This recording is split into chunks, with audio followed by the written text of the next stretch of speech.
Hi people, how we doing? How we doing? We are out here, we're out here. Well, it's me that's out here. Ali's at work, and I thought I'll take this time and opportunity to give my thoughts after now living in Malaysia for 6 months. So I'm gonna write down some questions and then just share them with you really. So let's get into it. Okay, so number one, how's it been so far? Malaysia, how's it been so far? Do you know what? No, I've enjoyed it so far.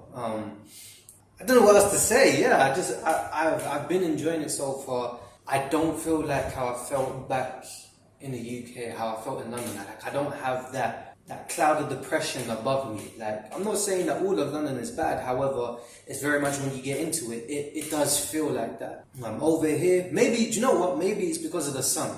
Or maybe it's a completely different way of life. That's why it feels a lot less restricted in a sense. I do think the weather does play a big part in it. Being consistently like above 25, 28 degrees every single day does make big contribution towards it. So I guess, that that has a factor towards it. Cool, so let's get into what I like. So what I like so far is, cool, the weather, the food, just the way how some things operate, not everything, but some things operate, the people, absolutely, the culture, how you can go, how the states, the different states, there's 14 states, 14? There's 14 states in Malaysia, and how each and every state is very different to the next and to the last. Especially the two states in East Malaysia, that's Sabah and Sarawak. Very, very different, and I'm looking forward to going there when my mum and my stepdad come over. They want to go to Sarawak, so my uncle, he's devised a whole trip for us to go to Sarawak. So I'm looking forward to going there because that's one of the places in Malaysia that I haven't been. So I'm looking forward to that. Driving, I do like driving over here.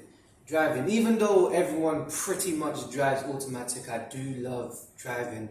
I think, well, then again, I just love driving in general. It doesn't matter where I'm going. If I can drive, I'll drive, absolutely. Do you know what? I think I'll just encompass it into a whole umbrella.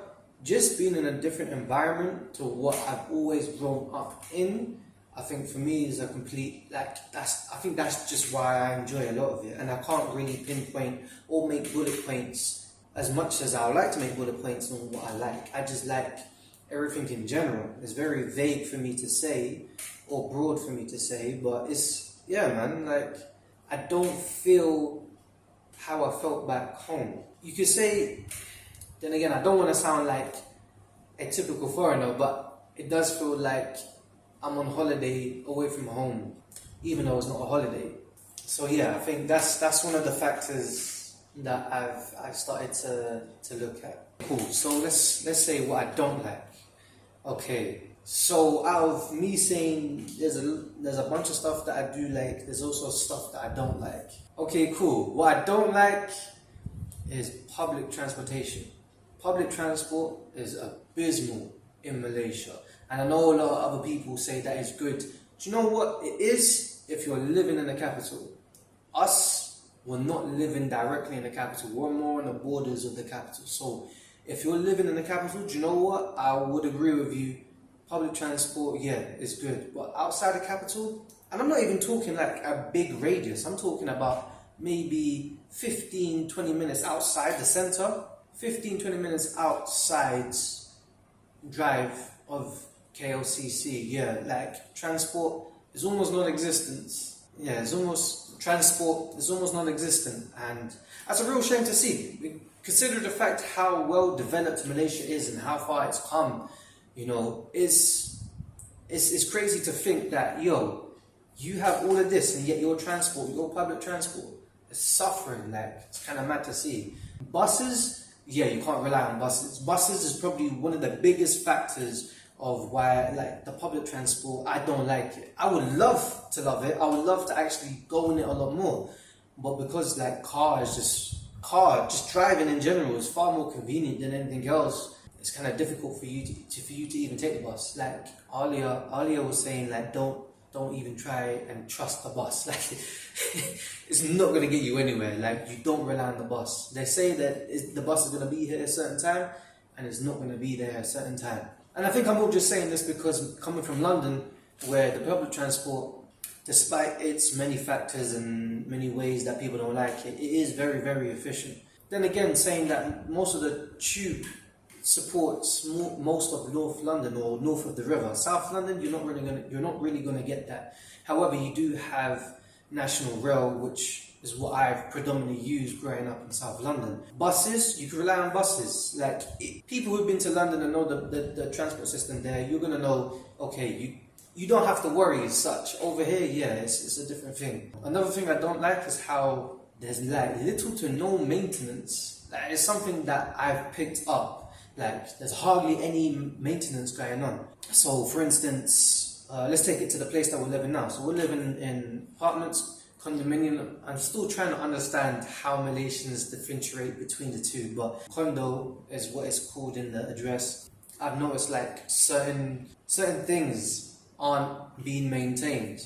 Some people could say that it's small, but just the fact that you're having people live here, you would think that you're going to look after those people and look after the place that they live in. You don't want it to be run down, which is what I've seen in other condominiums, apartments. Not only that, like even shopping, I think shopping malls is the biggest one. Like, I've never really understood it. Malaysia, the capital, has a lot of shopping malls, and it's crazy, especially coming from England. We don't have that. Like, we fully don't have that. Over here now, shopping malls is the norm. Like 4, 5, 6, maybe 20 plus shopping malls is crazy.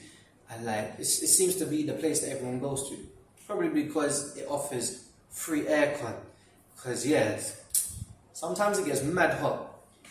But saying that, yeah, so when it comes to maintenance, like I've seen shopping malls half run down, like, and like it's still open, it's still busting, which is crazy. One of the shopping malls that comes to mind is the Strand. The only reason why is because we went go-karting there, and it was in a shopping mall, and it was in a car park at the top. So we drove car park to get there, and then we decided we want to get something to eat, and then that's when Alia said, "Oh yeah, we're in a shopping mall. We can just get something to eat downstairs." I was like, "Cool, get downstairs now."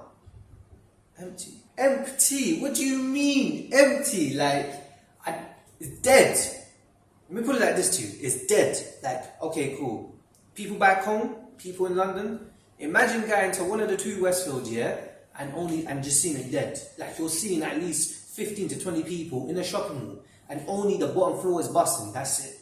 Like, it's crazy. Only the bottom floor is active. And I'm really surprised, like, they haven't shut it down or made it into something else. But yeah, it's crazy. Maybe some people's attitudes, sometimes, not everyone. What I don't like the racism that you see here, which is crazy, because I didn't think there would be a lot. But yeah, just the racism here. Yeah, how people operate. How there's no real integration is one thing I noticed.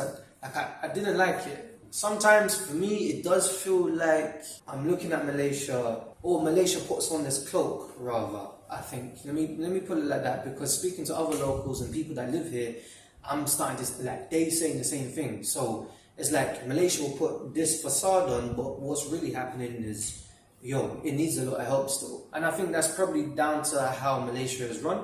So far, for what I'm getting, there's a bunch load of corruption happening within the government, and just seeing how the government is run and how Malaysia is run for that matter, I'm like, okay, I get it. I get why a lot of people are just pissed off and annoyed with the government. But going back to the integration thing, what I mean is like people laughing, talking, getting to know each other. But what I mean is, obviously, me being a Muslim and Malaysia being a Muslim majority country, like, I haven't seen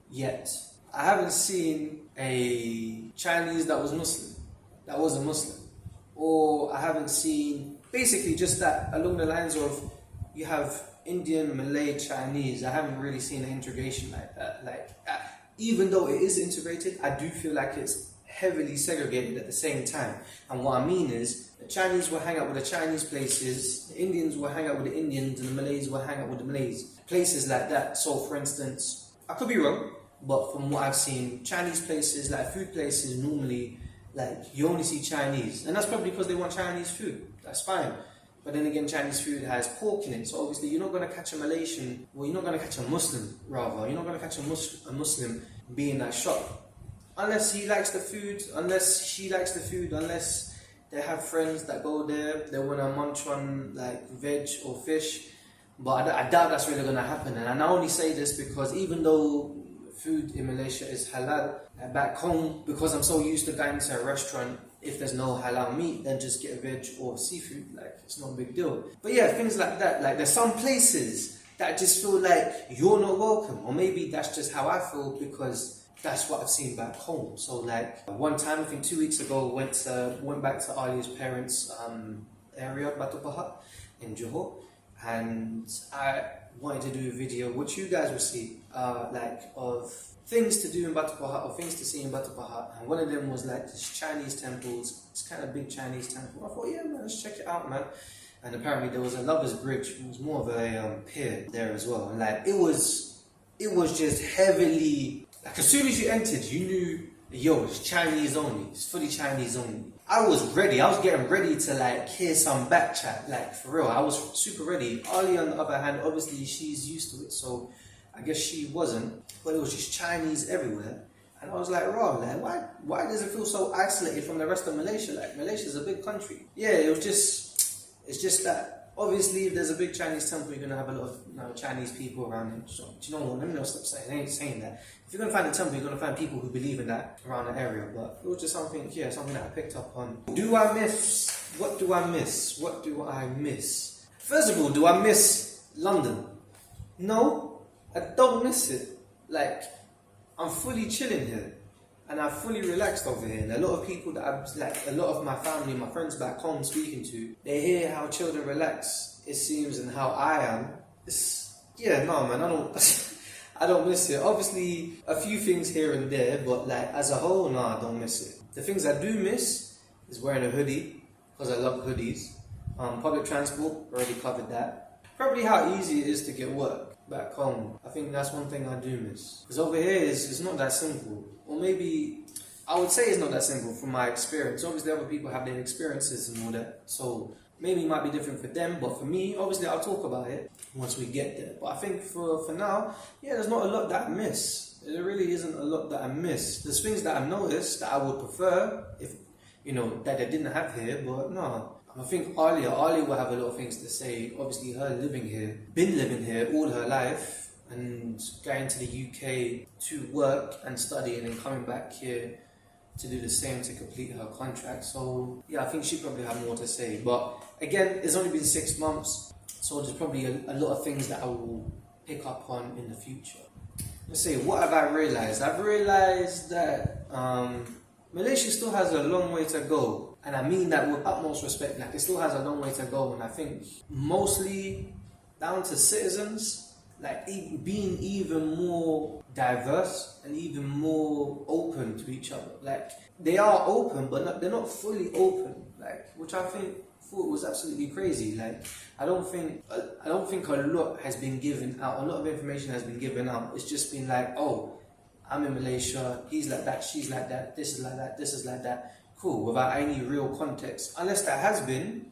If there has been, and people are ignoring it, it probably wasn't good. But that's what I do feel. I do feel that. Well, as I said before, briefly, I've realized that there's racism, which is, for me, is crazy. And I say it's crazy because in Islam, there is no racism. And Malaysia being a Muslim majority country, you would not expect that. But hey, man, humans are limited and we make mistakes. And we have a lot of growing to do.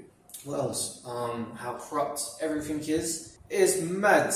Like, it is mad. It's almost like you can't trust another man. Like, it's crazy to think of it like that, but it's essentially what it's become. What I've realized, and I didn't even realize this, it was Alia's mum, Alia's mother. She's the one that said it, and I'm pretty much by myself. And what I mean is, I don't have my immediate family with me. Like, all my life, I've grown up with my mum and my brother, and all of a sudden, like, they're still on the earth, but like, they're not in the country, innit? They're not in Malaysia. And like, I do have my grandparents and I do have my uncle and my auntie, but everyone's got their own family and their own life to live. So it is literally just me and Alia. Like, put it like this, I haven't, well, yeah, I've got maybe 1, 2, 3 friends that I've made. But obviously it's still beginner stages, and obviously when it becomes the beginner stages of a friendship, like you're still getting to know and feel each other out, no homo. So yeah, man, like it's just that aspect of it. And like the only people I can really like say are friends in that way, are close, is Alia's brothers, like all her 3 brothers. Which I think is why I enjoy and look forward to it a lot more. Like going to Alia says we need to go back to my parents. I'm like, yeah, man, like, I always look forward to it. I always look forward to it, man. Like just how her parents are, her mum, her dad's. Yeah, man, I just enjoy it. So it's just me realizing like, oh crap, yeah, it is just me. Like it's just me in this country by myself. I wouldn't say it's been daunting, or it is daunting. It's just like, whoa, yeah, I am by myself. Like it's not that I can go and like, yo, so and so, can I want to come see you today? Or yeah, you still good for meeting up today? Like it's not like that. So it's something that I'm starting to think about more. Because again, like I said, I didn't even realize it myself. It was Alia's mum that realized it. So I was like, yo, this is crazy. But that's all for now. That is all for now. That's just a small little list of topics so far. My 6 months here in Malaysia, 6 months or so in Malaysia. So I'm looking forward to doing another update of a whole year. Plan to do a video with Alia about being married together. So we're going to have that dialogue, that conversation there. And yeah, man, just keep exploring Malaysia. Hey, man, just keep making dua. Yeah, just be blessed, be happy. But as I said, that's all for now. So we out here. Stay humble, stay blessed, and catch you in the next one.